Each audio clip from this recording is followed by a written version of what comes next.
Okay, hello again, and thank you for checking out this video from the Museum Modeler channel. Today's actually going to be a slightly different video. Instead of looking at a particular kit or a modeling technique, we are going to celebrate Wednesday by looking at how I build, specifically with my workbench setup.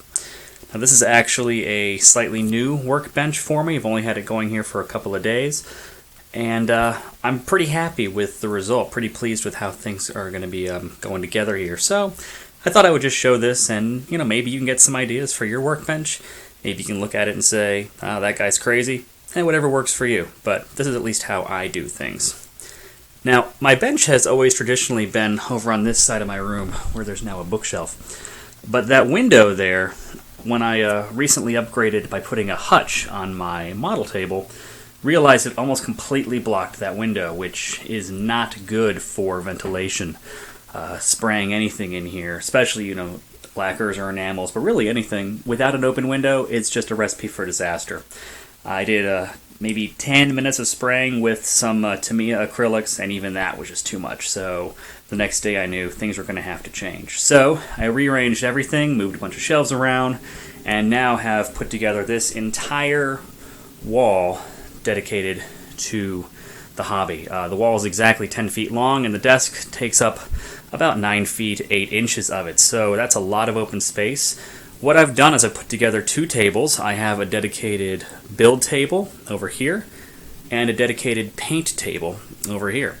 I actually was able to pick up these hutches from my mom's house, and that's what kind of necessitated all this changing around, and it's given me an awful lot of extra space. So now I've got plenty of room on the tables themselves and lots of storage above. Let's take a look at the build table first. So I've got room here for two full builds. If you saw an earlier video, you know I'm working on the Accurate Miniatures 1/48 scale B25B Doolittle Raider. And I'm also working on a 1/700th scale USS Hornet by Trumpeter. That's the Hornet's flight deck over there. The actual ship hull is over on the paint table. We'll look at that in a minute. But I've got plenty of room here for two consecutive builds. Magnet storage for all of my cutting tools and a putty applier, a super glue tool.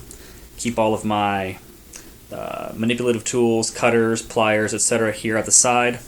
And then all these little pockets give me a lot of options, all the way from my different sanding grits, putting these in envelopes, numbering the grits, makes it easy for quick reference to what sandpaper I need, putty tools. This is all reference material, fine scale modelers, Airfix Model World, Military Illustrated Modeler, and any various IPMS documents I've got. I'll keep that right here. Photo etch station, this is my hold and fold and my rolling tool, as well as the acrylic piece. The acrylic was getting cut up, so I wound up getting a glass frame. A picture frame with a glass cover that was the same size, and secured it to it with blue tape. And that stuff, I'd have to be hitting it with a hammer for it to get scratched up, so that was a good idea. This is my scratch building station, so all of my scrap styrene, brass pieces, wiring, etc. I keep all those tools right here. Instructions for whatever build I'm doing. This is the Trumpeter Hornet kit. Up here I've got all of my glues, as well as any decaling tools. I've got my micro saw, micro set, and then I've got window work too, or some crystal clear. That micro mask, looking at it, I should probably put that over on the other table. But there's my various melding agents. Super glues I keep down here, just because this little station fits the super glue bottles perfectly. So my Zap-A-Gap is there. Reference material for the particular build I'm doing. So while this over here is general model reference, these are all files on Yorktown class carriers, B-25s. I've got a battleship in the works soon, so there's an Iowa class book there. These are my photo etch kits that I'm currently using. I like gold medal models a lot, but I also use some Tom's Model Works stuff. I've got that in here. I've got some barrels by Aber, so aftermarket. These are my additional filling tools. I've got some Mr. Dissolve putty. That stuff is the best, as well as the various Mr. Surfacers. This is currently the spare section, so lots of empty bottles, as well as an air compressor, spray gun, which is a lot to get rid of, extra dust particles after sanding. And the top is currently just with miscellaneous stuff until I find a more specific use for it. Did go ahead and get my Tamiya tapes up, just with nails in the wood, so those are easy to get to now, not tucked away in some kind of drawer. Light, of course, over the table. So, nice little find there. So lots of light. All right, over here is the paint station. This white table was actually my primary modeling table. I had two kind of at 90-degree angles to each other, and this was the main build station. But because, you know, it was already kind of painted up, it was kind of scuffed, I figured it made sense just to go ahead and keep it in a state where if it gets paint on it, it's not a big deal. So with the addition of the hutch, I went ahead and took all my paints out of that bin up top, and I spread them out. So now they are super easy to get to. All my Tamiyas are on the top. I love Tamiya acrylics, and I've ordered them numerically, so it's easy now to tell at a glance what I have, what I don't. You'll notice some gaps there. Well, the way I build is I take the paints I'm doing on this current build just for easy access, and I put them here in this little Tamiya paint tray. So you'll see these are the ones that I'm using on the Hornet right now. Got a little Vallejo right there as well. And then brushes. I don't do a lot of brush work, but I do some, and those are the brushes that I find work best for me. Alright, so I've got all my Tamiya acrylics at the top, Tamiya lacquer, what little bit I have, surface primer is back there. And then the other brands I've got separated down here. I've got my White Ensign models, my Mr. Surfacer 1500 Black. That is the best primer ever, recommend it highly. Mr. Color, which I'm really starting to fall in love with, I want to get some more of that. And then my Humbrol enamels. I do not like airbrushing with these, but I will use them for picking out details in cockpits and little fine areas like that. They brush on really well. They don't bleed a whole lot. Oil paints for weathering work. And then my Vallejo section here, Model Air and Model Color. My single sad little bottle of Alclad lacquer. I'll be getting some more of those soon. I've got some aluminum I need for the B25s, Bombays. And then my Model Master acryls over here. I'll be honest, I do not care for Model Master acryl. I think it lifts way too easy. But back when I was getting back in the hobby, I was familiar with testers. I didn't know anything about the other brands, so I bought into them pretty heavy.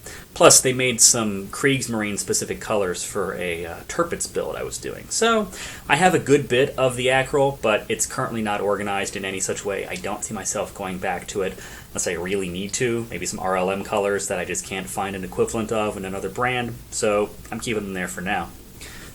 Over here is my gloss coat, my Del coat. You use them only at the end of the build, so that's why they're kind of tucked away over there, but they are accessible. iPod, because you sometimes just need to listen to music while you're building. I buy pipettes in this 500 bulk kit on eBay from a medical supplier. It's like $14 for 500, and I go through a box of these every, 6 to 8 months, so that's a sound investment. Down there, some more weathering pastels. I just go ahead and buy the pastel chalks, and I grind them myself. It's cheaper and easier than, well, okay, it's not easier than using the pre-made modeling powders, but it's a heck of a lot cheaper, and it doesn't really add that much extra work.